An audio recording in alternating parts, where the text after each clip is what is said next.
That's true. Kimi, ayaw sa mga magnanakaw.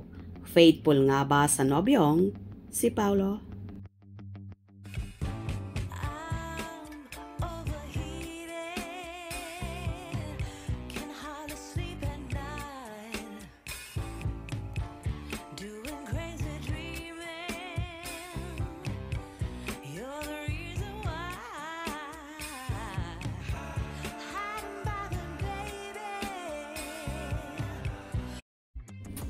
Maraming Kim Pao supporters ang nakakapansin kapag hindi magkasama ang magkasintahang sina Kim Chiu at Paolo Avellino.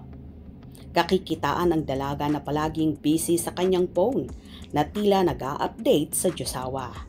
Kahit sobrang busy ni Kimi sa shoots, mga commercials or kung ano-ano pa, palagi niyang hawak ang cellphone niya at palaging namamataan na may ka-chat. At himanta ng marami ay si Paolo Avellino nga ang ka-message ng dalaga.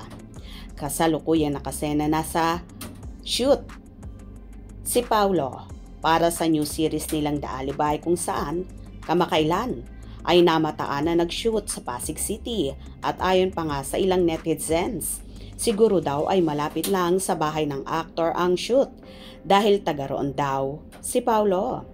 At nang umattend naman si Kim sa black screening ng movie ng kanyang BFF na si Bella Padilla with BFF Angelica Panganiban, ang 100 awit para kay Stella ay tila may kachat na naman at syempre, sabi ng iba, nag-updates daw sa nobyo dahil noon ay hindi nga sumama ang aktor. After naman ng shoot ni Kimi, namataan ulit siya na busy sa pagdutdot sa kanyang cellphone kung saan marami ang nagkaroon ng hanash na tila kinikilig at ang iba naman alam nilang si Paolo ang kachat ng dalaga.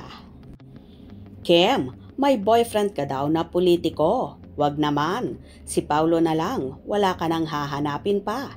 Si Paolo ang boyfriend ni Kim, walang iba. Issue naman, fake news yan. Ayaw ni Kim ng magnanakaw. Faithful si Kimi kay Daddy Pao. Kim, anong ginagawa mo? Love this. Congratulations Kimi, you are the best. Ang galing naman ni Chinita Princess namin. More blessings pa. Ang paugi talaga ng lalab ni Kimi. Amazing Kim Pao. So wala si Kimi sa Cebu kasi may photoshoot pa siya. Love it. Sige lang Kimberly, samantalahin mo ang pagkakataon habang bumubuhos ang mga biyaya. Habang in demand pa, go lang Kimi. Blessings yan. Thanks be to God. Overflowing Miss Kim. Ingat ka parati. Grabe ang work mo. The best ka talaga.